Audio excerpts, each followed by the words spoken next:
Think your personal data is safe? Think again. Your private information is scattered across the internet, waiting to be exploited. It's time to take control. Every time you sign up for a service, post on social media, or make an online purchase, you leave behind a digital footprint, one that hackers and data brokers can easily track. What's the worst that can happen?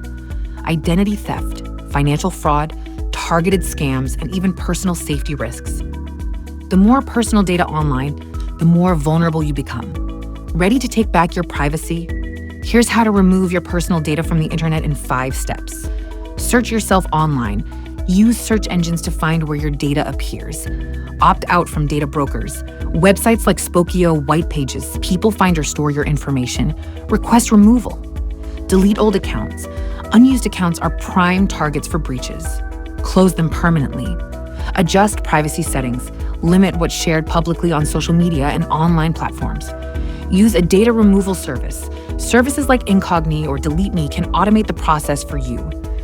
Erasing your data is just the first step. To stay secure, use strong passwords, enable multi-factor authentication, and avoid oversharing online. Your personal data is valuable. Don't leave it exposed. Take action today. Visit Securafy.com for a free cybersecurity assessment or access our library of resources to strengthen your defenses. Stay online and secure anytime, anywhere, on any device.